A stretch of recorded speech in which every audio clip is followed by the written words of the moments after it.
40 masih hidup lah kira-kira sebenarnya. Nah sekarang kalau ada orang umur 50 tahun punya uang 25 juta, menurut Anda wajib daftar saat itu apa enggak? Mau daftar saja bisa game gitu. Jadi kalau misalnya umur 50 ditambah 25 kan 75. Itu kalau orang sumpah sudah cepat mati itu. Maka itu menjadi pertanyaan, apakah fikih ini kita rubah? Karena dulu kan orang itu longgar semua. Karena haji zaman Nabi pun tidak langsung dilakukan saat pertama diwajibkannya haji. Jadi Nabi punya sisi unik. Pertama ada tahun diwajibkannya haji, Nabi tidak langsung haji. Sebab itu ulama berkesimpulan kalau wajibnya haji tidak langsung.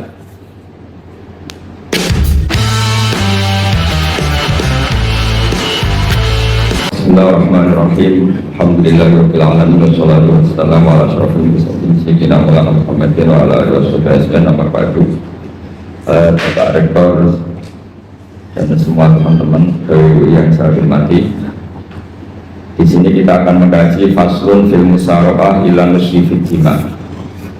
Bab seharusnya ngambil sikap cepat, musyarakah itu ngambil sikap cepat untuk menyelamatkan mengalirnya darahnya orang Islam. Di sini Imam Izzuddin Abi Salam mengambil ayat wajah rajulun min aqsal Madinah yas'a qala ya Musa innal mal ya'tamiruna bikal yaqtuluka fakhus inni laka minan nasikin. Terus beliau memberi penjelasan wa kadzalikal musara'atu fi amrin diniyyin yukhafu fautu. Jadi begini ya, kalau dalam fikih Islam misalnya ini ada di beberapa literatur fikih, di semua fikih baik mazhab Syafi'i, Hanafi, Hambali, di semua kitab fikih. Misalnya ada orang mau masuk Islam, terus konsultasi sama ustadz atau sama kiai, Pak saya mau masuk Islam, kamu nggak boleh ngambil sikap monggo ngeteh dulu, tidak boleh. Atau apalagi diajak ngobrol dulu, karena 5 menit kita mempersilahkan ngopi dulu itu artinya dianggap kita membiarkan dia dalam keadaan kafir 5 menit dan kita dianggap ikut tanggung jawab. Sehingga di bab ada ulama yang ngebabkan itu sampai di bab murtad. Termasuk murtad adalah orang yang dimintai mensyahadatkan non muslim kemudian disuruh ngopi dulu atau ngeteh, karena dianggap pembiaran sekian menit masih berstatus kafir. Jadi ibaratnya gini ya, kalau kita mungkin baru bapak-bapak baru pakai celana pendek terus ada orang kecelakaan di jalan, saya tak pakai baju dulu nanti baru kamu saya selamatkan, kira-kira itu kan naif. Kalau begitu saja naif, apalagi orang yang kafir kemudian pas mau minta disyahadatkan kita bilang monggo mandi-mandi dulu, ngeteh-ngeteh dulu, berarti ada pembiaran sekian menit dia masih berstatus. Artinya begini, kalau dia saat itu kok dimatikan oleh Israel berarti mati dalam status kafir dan kita ikut tanggung jawab karena harusnya bisa Islam andai kan kita mensyahadatkan saat itu juga. Jadi itu bab-bab yang dianggap ekstrim dalam kutubil fikih, bab-bab fikih. Makanya dalam kitab fikih saya berkali-kali ada non muslim mau bersyahadat ke saya, itu saya bilang ke santri-santri saya, saat itu juga harus kamu ajarin meskipun pakai bahasa Indonesia, yang penting status kafirnya apa? Iya. Jadi setelah itu ada hukum sosial ya, mungkin kita nawarin teh atau kopi atau apa. Makanya di sini dibabkan seseorang harus tergesa-gesa atau bercepat-cepat atau ngambil sikap bergegas untuk melakukan kebaikan. Terus ayat kedua yang dipakai Izzuddin bin Abi Salam itu begini. Ketika Allah mensifati orang munafik, status orang munafik itu apa? Wa idza qamu ila sholati qamu kusala. Mereka kalau dipanggil untuk sholat, dia berangkat tapi kusala secara malas-malasan. Sehingga untuk menunjukkan kita loyal sama Allah itu ya paling tidak ada sikap di atas rata-rata ya. Makanya ada sa'i ya, lari-lari kecil, tawaf juga disunatkan ada lari-lari kecil, disebut ar-romal itu lari-lari kecil untuk menunjukkan bahwa kita loyal sama Allah itu tidak sak kobri cara Jawa. Nah itu dibabkan sendiri. Jadi beda antara tergesa-gesa sama ekspresi serius. Jadi musyarakah itu ya kira-kira Kan nggak mungkin lah kita dipanggil rektor atau kiai atau orang tua kita terus jalan leha-leha, itu kan nggak mungkin. Apalagi ini yang manggil Allah Subhanahu wa Ta'ala. Makanya dibabkan faslun fil musyaroah ila nusi fiddima. Nah, contoh yang diambil di sini begini. Ketika ada debat terbuka antara Fir'aun dan Musa, saya ulang lagi ya, ada debat terbuka antara Musa dan Fir'aun, kan Nabi Musa datang ke Fir'aun. Lalu kata Fir'aun, ini asal-usul ayat ini, saya terangkan sejarahnya. Kata Fir'aun, lalu kalau kamu tidak nuhankan saya, Tuhan kamu siapa? Terus kata Musa, Rabbus samawati wal ardi, yang nuhani langit dan bumi. Fir'aun masih berkelit. Kalau Tuhan di bumi, setahu saya kemana-mana yang dituhankan saya, kata Fir'aun. Ma'alim tulakum min ilahin ghairi. Terus Nabi Musa masih ngendikan, ya sudah Tuhan yang nuhani langit. Terus Fir'aun manggil Haman. Haman itu arsitekturnya Fir'aun. Ya Haman ibnili sorhal ali abduhul asbab samawati fa'atoliya ila ilahi Musa. Haman, bangunkan kami piramida yang tinggi, saya ingin melihat Tuhannya Musa. Musa akhirnya mikir, karena kalaupun Fir'aun bisa naik ke langit tetap tidak bisa melihat Tuhan. Kita tahu Tuhan nggak bisa dilihat, kita yang mukmin aja udah lihat, apalagi Fir'aun rivalnya. Akhirnya Musa ganti argumentasi, yaitu argumentasinya Musa, Rabbukum wa Rabbu abaikumul awwalin. Ini perlu diingat dan perlu saya sampaikan, yang nuhani kamu dan yang menuhani leluhur kamu, itu sangat memukul Fir'aun. Karena logikanya kalau Fir'aun itu Tuhan, berarti babanya dulu tanpa Tuhan. Ini ada Tuhan terlambat ya. Jadi kalau Fir'aun Tuhan, berarti mbahnya tanpa Tuhan, karena zaman era mbahnya belum ada Tuhan. Karena perdebatan itu banyak punggawa Fir'aun yang mukmin. Wah, ini Fir'aun nggak bener ini. Kalau dia Tuhan berarti mbahnya tanpa Tuhan. Karena kalau iman itu akan diadili, akan dieksekusi, maka orang ini berstatus rajulun mukminum min ali fir'auna yaktum imanah. Maka di Quran diterangkan wa qala rajulun mukminum min ali fir'auna yaktumu imanah. Ada seseorang yang iman tapi menyembunyikan iman. Lah orang ini selalu ikut rapat di rapat-rapat penting Fir'aun, termasuk rapat ketika Fir'aun dan para tentaranya memutuskan membunuh Musa.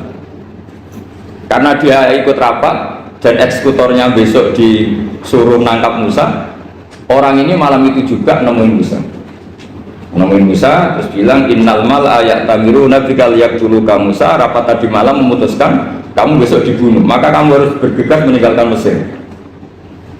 Nah, dari kesimpulan itu, dari cerita itu kemudian diambil secara hukum fikih bahwa untuk menyelamatkan darah harus sah, harus bergegas. Andai kan Musa itu kok sak kobre, sak sempate, maka keburu. Andai kan ini rojul ini tadi, orang tadi penasihat tadi, kok sak kobre ya, maka berarti Musa terlanjur tertang. Jadi itu pentingnya ulama ya. Jadi cerita yang linear, cerita yang seakan-akan cerita di tangan ulama tetap menjadi al-ahkam al-fiqhiyah, menjadi ketentuan-ketentuan apa? Fikih. Jadi yang diambil di sini adalah lelaki tadi yang ikut rapat jadi bergegas menemui Musa, memberitahu kalau kamu besok mau dieksekusi, fakhrus, maka kamu harus secepatnya keluar dari Mesir untuk menyelamatkan diri. Terus oleh Sayyidzuddin bin Abi Salam dibabkan bab harus tergesa-gesa menyelamatkan darahnya orang apa? Islam. Jadi ini penting saya sampaikan. Jadi al-qasas ya, semua cerita di Quran itu tidak sebagai cerita, karena Quran tidak ingin melahirkan pendongeng, tapi harus menjadi ibrah, menjadi teladan.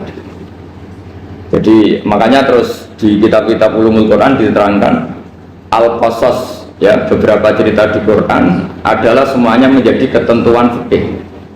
Saya ulang lagi ya, semua cerita yang ada di Quran itu menjadi ketentuan fikih, meskipun alurnya apa?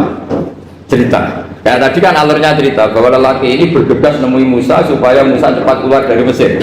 Terus dibabkan babul musaroah ila musifid dima. Saya teruskan ya. Wa kama la ra'ayna ma yaqtulu musliman law taqtu'u alaihi la qatalahu fal musaroah ila takhrisihi min wajibatun. Idlaisal unatu mahmudatan fi kulli syai'in falaha mawatin tuhmatu fiha wa mawatin tudamu fiha wa kadzalika al musara'ah wal lain wal zulta wa ghairuhuma. Nas'alullah ayyuwaffiqona lil amal bi taati fi mawaqi'iha wa madhaniha. Terus cara berpikir ulama, saya pernah baca dalam satu sejarah ulama besar namanya Sufyan Ats-Tsauri. Sufyan Ats-Tsauri itu menjadi wali itu gara-gara kalau sholat di masjid itu beliau datang sebelum adzan. Saya ulang lagi, beliau datang sebelum adzan. Ditanya, kenapa kalau kamu datang sebelum adzan? Saya ini nggak ingin jadi hamba yang buruk. Hamba yang buruk atau pembantu yang buruk adalah setempe nunggu dipanggil. Misalnya kita tahu majikan kita pasti manggil jam 7. Kemudian jam 7 itu Anda masih ngopi, masih tata-tata, itu kan tidak menghormati majikan. Harusnya kamu setempe di jam yang saat itu pasti majikan Anda memanggil. Kata beliau, saya tidak ingin seperti pembantu yang buruk. Datang nunggu apa? Dipanggil. Jadi itu ada beberapa spirit atau inspirasi dari aturan-aturan mahabbah. Sebab itu ketika Allah kritik orang munafik, wa idza qamu ila sholati qamu kusala, ketika dipanggil sholat mereka datang bermalas-malasan. Karena ada cintanya sama Allah, maka datang berlambat-lambat. Nah, berarti kalau ekspresi cinta mengharuskan kita datang bercepat. Makanya dalam istilah lain di Quran ini termasuk balaghatul Quran. Di juz 25 itu istilah menuju Allah itu fafirru ilallah. Kita tahu firra itu maknanya lari apa jalan biasa? Lari. Jadi untuk mengekspresikan mahabbah kita, kangen kita pada Allah, cara bahasa Arab isyak kita, berontok kita sama Allah, tidak diistilahkan jalan tapi fafirru ilallah, harus bergegas berlari. Begitu seterusnya. Maka kalau ada orang Islam terus ini konsekuensi hukum. Ada non muslim minta, Pak Bah, saya tolong ajarkan syahadat. Nggak boleh saya bilang gini, monggo ke dalam dulu. Padahal perjalanan ke rumah saya misalnya setengah jam, nggak boleh. Saat itu meskipun sambil berdiri-diri harus kita tauhidkan. Kamu yakinnya Allah itu satu, Tuhan Allah, harus. Karena kalau ada perjalanan ke rumah 5 menit terus dia kecelakaan, belum syahadat, statusnya mati apa? Kafir. Dan kita ikut terlibat karena sebetulnya bisa mengislamkan saat itu juga. Analoginya kayak tadi loh, orang kecelakaan di jalan karena kita celana pendek, contoh Surian ya, saya tak pakai baju dulu, habis itu dilides truk. Itu kan kita ikut salah karena kita yang punya kesempatan. Tentu yang disalahkan yang punya kesempatan,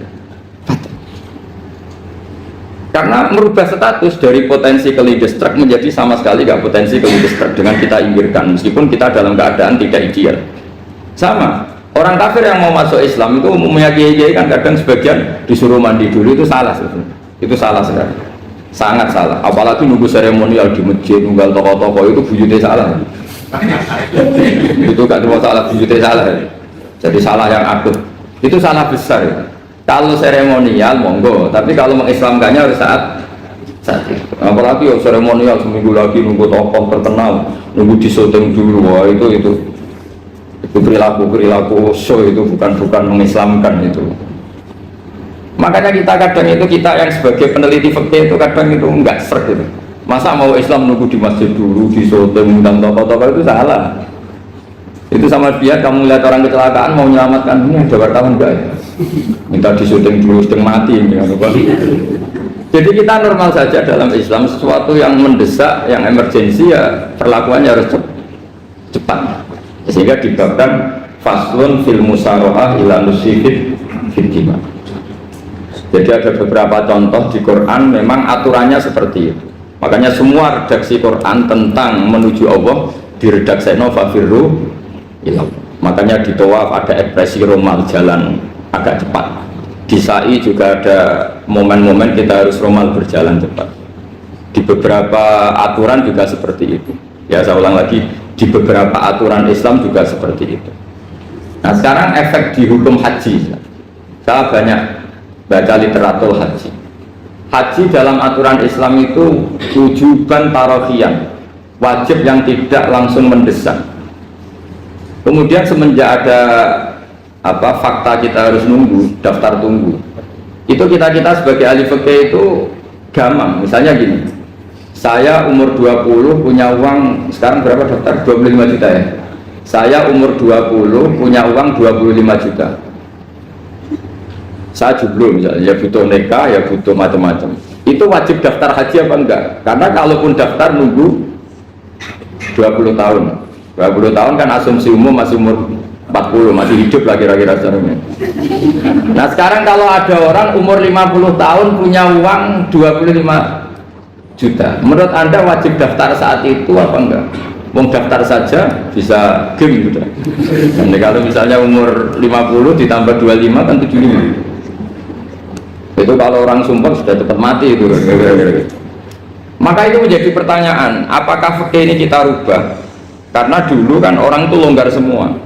Karena haji zaman Nabi pun tidak langsung dilakukan saat pertama diwajibkannya haji. Jadi Nabi punya sisi unik. Pertama ada tahun diwajibkannya haji, Nabi tidak langsung haji. Sebab itu ulama berkesimpulan kalau wajibnya haji tidak langsung. Maka fikih itu memang unik. Sholat juga gitu. Ada istilah begini dalam sholat. Watajibus sholat ala kulli muslimin wujuban muwassa'an. Di semua kitab fikih takbirnya seperti itu redaksinya. Wajib sholat dilakukan orang Islam wujuban muwassa'an, wajib yang ada longgarnya. Sehingga ketika zuhur jam 12 WIB kita dengar azan, boleh sholat setengah 1, jam 1, setengah 2, jam 2. Karena memang wujuban muwassa'an, memang ada batas akhir waktu misalnya sampai setengah 3. Nah problemnya begini, misalnya setengah 1 Anda pasti dipanggil majikan kamu yang diharuskan melakukan satu aktivitas, misalnya Anda pilot, yang nggak mungkin sholat lagi di kokpit. Apakah status wujuban muwassa'an wajib yang longgar menjadi hilang karena setelah itu tidak ada kesempatan lagi sholat?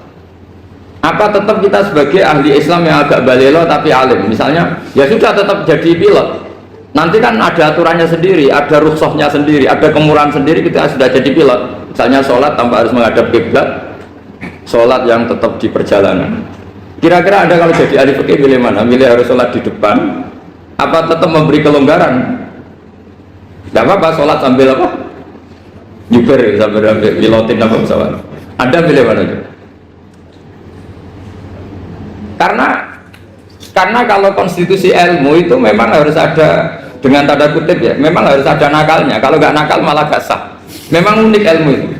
Karena ilmu itu kalau dipaksakan lurus terus, itu nanti malah bengkok karena menghilangkan rukhsahnya Allah, kemurahan Allah. Tapi kalau dipaksakan rukhsah terus, murah terus, nanti dianggap menyepelekan hukumnya Allah. Maka kita yang ahli fikih itu pusing. Misalnya saya sering ditanya, Gus ini supir bis, kan musafir terus, berarti saya boleh nggak puasa terus panjang Ramadan? Coba kalau ada jadi ahli fikih mesti bingung. Mau boleh, ya boleh terus supaya orang nggak peduli sama Ramadan. Mau mengatakan wajib puasa, kayak nggak peduli dengan kemurahan Allah yang membolehkan musafir tidak puasa. Coba loh, Anda jangan jadi ekstremis yang saling bantah kok protes kok ini kan. Jadi memang mengkaji ilmu itu. Ya makanya dengan tanda kutip itu harus ada nakalnya. Tapi nakal yang baik bukan nakal. Nakal itu kalau bahasa Jawa itu kan tidak harus dosa. Seperti anak kecil, menek-menek itu, tuh bocah kok nakal. Padahal anak kecil menek itu haram dah. Enggak kan? Malah orang tuanya yang bentak itu yang haram. Yang nakal betul ya ibunya yang bentak cerewet itu, karena ibunya orang yang sudah mukallaf, sudah tua, salah langkah yaitu bentak. Kalau anaknya naik meja itu ya sebenarnya bahasanya tidak nakal, lucu. Oh jelas pinter coba iso munggah meja, harusnya diapresiasi. Tapi rata-rata itu semua akal mecah gelas. Coba, malah boe malah mecah tabungan. Bapaknya marah tukang nguras tabungan. Sebetulnya senakal-nakalnya anak kecil, nakal orang tuanya itu pasti. Karena ini sudah kena khitab, sementara anak-anak belum kena khitab. Saya pernah punya tamu, karena di tradisi Kiai itu sering punya tamu. Bapak ibunya itu kultus sama Kiai, bentak anaknya disuruh salim sama saya. Anak kecil kan nggak mau jalan-jalan terus, marah. Tak marah orang tuanya tak marahin, yang dosa itu kamu bentak anaknya. Kalau anak kecil itu kena diskon rufi al-qalamu an salasin. Di antara aturan Islam apa? Tidak ada keharusan bagi 3 orang. 1 anak kecil sampai balik, 2 orang tidur sampai bangun, 3 orang gila. Artinya anak kamu itu tidak kena khitab untuk sopan sama saya. Kamu yang kena khitab baru sopan sama anak-anak. Nah ini ada Jawa itu kadang keliru. Jadi orang tua itu marah-marah memaksakan anaknya sopan. Padahal Allah memberi diskon anak kecil itu belum wajib sopan. Nggak apa-apa ada tamu naik-naik itu, asal masih anak kecil. Makanya Rasulullah ketika beliau sholat sujud itu Hasan Husain itu naik. Cara Jawa Nabi itu 3 tumpahan. Semua riwayat mengatakan Nabi itu diam saja, gak berani ngangkat Sampai sahabat itu ada yang ngomong ini Nabi sujud lama sekali ada apa?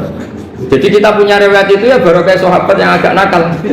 Semuanya itu sujud, tapi ya bareng di atas rata-rata ada sahabat yang belakang ngomong ada apa tuh ini sujudnya kok lama? Barokahnya itu ditemukan riwayat. Oh, ono putune tuh. Karena Hasan itu naik di atas punggungnya apa? Nabi. Itu andikan tidak ada yang ngomong riwayat ini tidak ditemukan. Barokahnya ada yang ngomong itu mungkin kalau sekarang mungkin semua masjid ngomong karena orang sekarang jarang yang khusyuk. Kalau dulu hanya satu yang di belakang. Setelah itu Nabi memberi penjelasan, saya tadi sebetulnya harus mengakhiri sujud saya sesuai aturan umum, tapi ada cucu saya tak biarkan sampai dia puas naik punggung saya sehingga dia turun baru saya naik. Filosofinya apa? Begini, anak kecil satu tidak kena hitop, dua jangan sampai sholat itu jadi problem. Kalau Nabi nyentak Hasan membentak tutu ono bae sholat kok diganggu, maka sholat menjadi trauma. Gara-gara sholat bahasa bentak saya, lama-lama anak ini trauma dengan sholat karena dianggap problem. Makanya saya termasuk kiai nggak berpendapat anak kecil nggak boleh di masjid. Sering kan anak kecil di masjid ayat khutbah rame. Saya termasuk setuju tetap boleh.